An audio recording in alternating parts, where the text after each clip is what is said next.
if you struck up a conversation with a potential employer and they asked you to name the 3 most important principles that a teacher should abide by, what do you think those 3 principles should be, and why would they mean so much to you, my friend?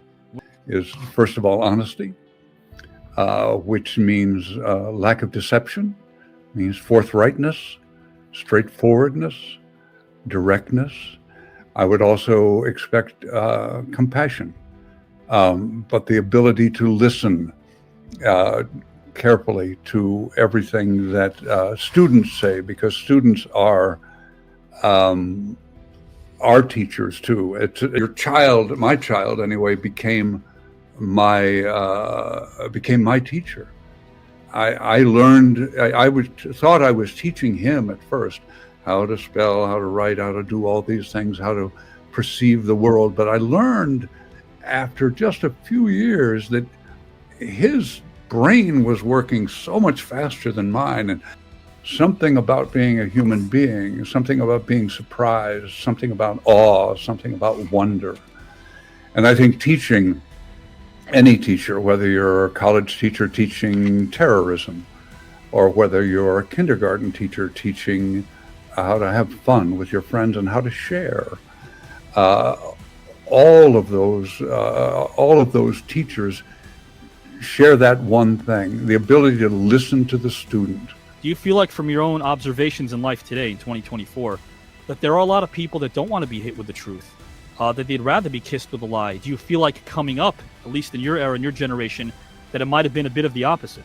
Yeah, I definitely think that the world has turned inside out in a lot of ways, and probably will continue to be turned inside out even more over and over and over again. So for me, that's a really big one, is structure. And that way, and that sets expectations, for students too, with knowing that things are going to be this certain way, things like being on time and being early, like you said, Michael, because, I was trying to get students, and I was teaching middle school, and I was trying to get students in, to kind of get in line with what I wanted them to do. And some of them, they weren't. And what I realized is that a lot of the students where I was teaching, came from, really unstable home lives, and a lot of times, school was the safest, place, and the only place where they had some structure. And so, that was a big thing for me was and through empathy, really learning how to care for your students, and also making sure they see that you care, because it's like that old saying that nobody cares about how much you know until they know how much you care. Right? So what I feel is one of the best lessons I ever learned about a good quality or a good principle for being a teacher is to never forget that if you find a way to make it fun, the odds of them learning and retaining a lot more of the lesson goes way up. If I was talking to my employer, honesty is a moral virtue that involves being truthful and trustworthy, and it's a key component in our society. I think the second thing I would do is being on time. I think that's very, very important, and that all goes together with lying. If you're a liar, most of the time you're going to be late to things. And we're going to start things off, guys and gals and pals who are listening. This time we're going to start off with Ray Lloyd first, then Michael Cooper, then Mark Metcalf. Ray, could you please name a time in your life where questioning your assumptions served you well? Felt like I was, kind of doing something that was a pretty big deal to kind of, be on the varsity that early. And so I ended up, I still had my core group of guys that I hung out with, which is my twin brother. And there was like 4 of my buddies. We all came up together. But, we all kind of grew up in the same kind of neighborhood area. And, but these guys, I thought it would be, I assumed that by hanging out with them, because they were, I thought they were kind of the, the quote unquote cool guys at school, that it would kind of put me in the cool crowd. I thought that, that's hanging out with these guys, and some of them in the group I knew pretty good. Some of them I didn't really know that well. And went out to the water and swim around a little bit. And I remember I had $20 in my wallet, and I left my wallet, in the cooler that we all had there for some food.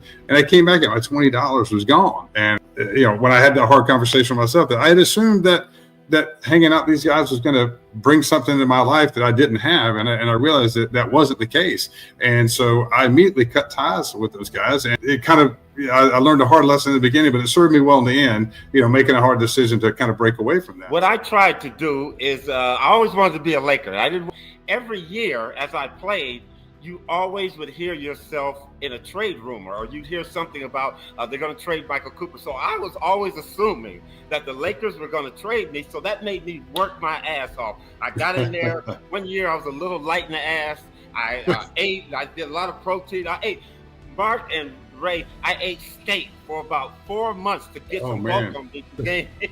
So what I had to do is just keep on working. It actually pushed me to become a better player. Here and right now, when you first asked me to do this, I don't know how, a year ago or 6 months ago, whenever it was, and I saw the questions beforehand, because you're nice enough to not make me go blah, blah, blah, blah, by showing me the questions at the last minute, and I actually had to sort of dig kind of deep. I had to think. I had to